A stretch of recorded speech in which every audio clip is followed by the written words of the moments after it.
ملکی سیاست میں آج کا دن اہمیت اختیار کر گیا۔ 560 سے زائد قومی اور صوبائی اسمبلیوں کے ارکان کا مستقبل داؤ پر۔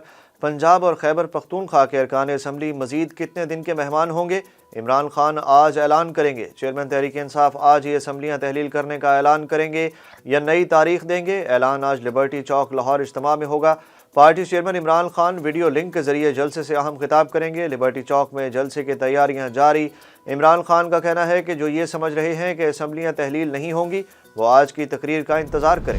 سابق وزیر اعظم عمران خان کہتے ہیں بحیثیت وزیر اعلیٰ پنجاب پرویز الہی کے پاس وزیر اعظم سے زیادہ اختیارات ہیں۔ وہ چاہتے ہیں کہ اسمبلیاں کچھ دیر اور چلیں، تاہم جو ہم انہیں کہیں گے وہ اس پر عمل کریں گے۔ ملک بچانے کے لیے انتخابات کے علاوہ کوئی راستہ نہیں۔ دسمبر کے مہینے میں ہی اسمبلیاں تحلیل ہو جائیں گی۔ لاہور میں تجزیہ کاروں سے ملاقات میں چیئرمین پی ٹی آئی نے کہا کہ مسلح افواج کے نئے سربراہ نے خود کو غیر جانبدار رکھنے کا کہا ہے۔ ان کے اقدامات سے دیکھیں گے۔ آرمی چیف کی مدت ملازمت میں توسیع کا قانون ختم ہونا چاہیے۔ چیئرمین تحریک انصاف عمران خان کی جانب سے آج اسمبلیوں کی تحلیل کے متوقع اعلان پر وزیر اعظم شہباز شریف نے پارٹی رہنماؤں کا اہم اجلاس طلب کر لیا۔ پارٹی ذرائع کے مطابق مشاورتی اجلاس ماڈل ٹاؤن میں شہباز شریف کی رہائش گاہ پر ہوگا۔ اس میں سینئر رہنما شریک ہوں گے۔ ذرائع کا کہنا ہے کہ اجلاس میں اسمبلی تحلیل کا امکان مد نظر رکھتے ہوئے حکمت عملی کو حتمی شکل دی جائے گی۔ آئینی اور قانونی آپشنز پر حتمی مشاورت کی جائے گی۔ اسمبلیاں تحلیل ہوئیں تو پی ڈی ایم الیکشن لڑے گی۔ وفاقی حکومت نے بڑا اعلان کر دیا۔ شہباز شریف کی زیر صدارت وفاقی کابینہ کے اجلاس میں کابینہ کے وزراء اور معاونین کو ہدایت کی گئی کہ تحریک انصاف کے خلاف جارحانہ حکمت عملی اپنائیں اور عمران خان کے اپنے دور حکومت میں کیے گئے ناقص اقدامات کو بے نقاب کریں۔ اجلاس میں آگاہ کیا گیا کہ اگر عمران خان نے پنجاب اور خیبر پختونخوا کی اسمبلیاں تحلیل کی تو پی ڈی ایم جماعت الیکشن لڑنے کے لیے تیار ہے۔ شہباز شریف نے اتحادیوں کو ہدایت کی کہ حکومت کا موقف سوشل میڈیا کے ذریعے عوام تک پہنچایا جائے۔ پنجاب اور خیبر پختونخوا اسمبلیوں کی تحلیل کے معاملے پر سیاسی رابطے اور ملاقاتیں فیصلہ کن مرحلے میں داخل ہو گئیں۔ Chairman P T I Imran Khan آج دوپہر وزیر اعلیٰ پنجاب پرویز الہی، مونس الہی اور حسین الہی سے ملاقات کریں گے۔ ذرائع کے مطابق مسلم لیگ کاف کے رہنما مونس الہی کی گزشتہ رات بھی عمران خان سے ملاقات ہوئی، جس میں دونوں کے درمیان سیاسی صورتحال پر تبادلہ خیال کیا گیا۔ مونس الہی نے تمام صورتحال پر عمران خان کو اعتماد میں لیا۔ وزیر اعلیٰ پنجاب پرویز الہی راولپنڈی میں اہم ملاقات کے بعد رات کو واپس لاہور پہنچ گئے۔ ذرائع کے مطابق وزیر اعلیٰ پرویز الہی گزشتہ شام ہنگامی طور پر راولپنڈی پہنچے تھے، جہاں اہم ملاقات کے بعد واپس لاہور پہنچنے کے بعد پرویز الہی نے پارٹی رہنماؤں سے مشاورت کی۔ ذرائع کا کہنا ہے کہ پرویز الہی نے عمران خان کو بھی اسمبلیاں توڑنے میں جلدی نہ کرنے کا مشورہ دیا ہے، جبکہ نون لیگ بھی چودھری شجاعت کی جانب سے ٹھوس بات کرنے کے انتظار میں ہے۔ پرویز الہی اور چودھری شجاعت میں بھی اسمبلیاں تحلیل معاملے پر مشاورت جاری ہے۔ وزیر اعظم کی اپوزیشن پر تنقید۔ شہباز شریف کہتے ہیں عوام کا اعتماد توڑنے والے اب اسمبلیاں توڑ رہے ہیں۔ کسی کی کوشش ہے کہ پاکستان ڈیفالٹ کر جائے تو ایسا نہیں ہوگا۔ مہنگائی سے نجات دلانے کے لیے سیاسی استحکام ضروری ہے۔ وزیر اعظم شہباز شریف کا کہنا تھا کہ سابق حکمران معیشت کی بنیادوں میں بارودی سرنگیں بچھا کر گئے، اب وہ سیاسی نظام کی بنیادوں میں بارودی سرنگیں بچھانے کی سازش کر رہے ہیں۔ قومی اسمبلی کے رکن چودھری صالح حسین نے کہا ہے کہ چودھری پرویز الہی نے وزارت اعلیٰ کے لیے خاندان کے 2 ٹکڑے کر دیے۔ چودھری صالح حسین نے نجی ٹی وی پروگرام میں بات کرتے ہوئے کہا کہ پنجاب اسمبلی کو بچانے کے لیے ہمیں اسٹریٹجی کی ضرورت نہیں، کیونکہ پنجاب حکومت خود بھی جانا نہیں چاہتی۔ روزانہ زمان پاک جا کر قائل کیا جا رہا ہے کہ پنجاب اسمبلی کو نہ توڑا جائے۔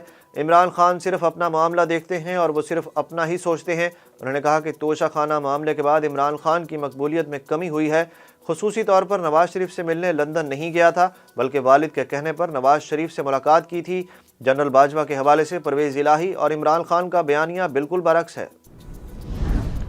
مودی کے خلاف بلاول بھٹو کے بیان نے بھارت میں آگ لگا دی۔ بھارتیہ جنتا پارٹی کے سینکڑوں کارکنان نے بلاول بھٹو کے بیان پر دہلی میں قائم پاکستانی سفارت خانے کے باہر احتجاج کرتے ہوئے نعرے بازی کی۔ بی جے پی کے کچھ کارکنوں کو پولیس نے حراست میں بھی لیا۔ دوسری جانب وزیر خارجہ بلاول بھٹو زرداری نے کہا ہے کہ ہمارے پاس پڑوسی ملک کے ایجنڈوں اور ٹی ٹی پی کو مالی معاونت فراہم کرنے کے ثبوت موجود ہیں۔ چین اور G77 وزارتی کانفرنس سے صدارتی خطاب کرتے ہوئے وزیر خارجہ نے کہا کہ موجودہ عالمی معاشی نظام ترقی پذیر ممالک کے مسائل سے نمٹنے کی صلاحیت نہیں رکھتا۔ صدی کی بدترین کساد بازاری غریب ممالک کو متاثر کر رہی ہے۔ سابق سینیٹر مصطفیٰ نواز کھوکھر نے پاکستان پیپلز پارٹی چھوڑنے کا اعلان کر دیا۔ مصطفیٰ نواز کھوکھر نے کہا ہے کہ 1.5-2 سال سے پارٹی کے ساتھ کچھ ایشوز چل رہے تھے، یہی وجہ ہے بطور ترجمان پارٹی بھی عہدے سے استعفیٰ دیا تھا۔ بعد میں مجھ سے سینٹ انسانی حقوق کمیٹی کی چیئرمین شپ واپس لی گئی پارٹی چھوڑنے کا فیصلہ کر چکا، لیکن ابھی پارٹی کو باضابطہ خط نہیں لکھا۔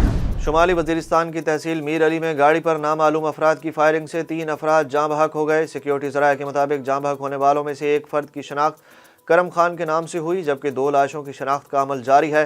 فائرنگ کے بعد گاڑی کو آگ لگا دی گئی۔ دوسری جانب پنجاب میں خفیہ آپریشن کے دوران کالعدم تنظیم کے 12 دہشت گرد گرفتار کر لیے گئے۔ اینٹی ٹیررزم ڈپارٹمنٹ حکام کا کہنا ہے کہ دہشت گردوں کے قبضے سے بارودی مواد، اسلحہ، ممنوعہ لٹریچر برآمد ہوا۔ دہشت گردوں کو نامعلوم مقام پر منتقل کر دیا گیا۔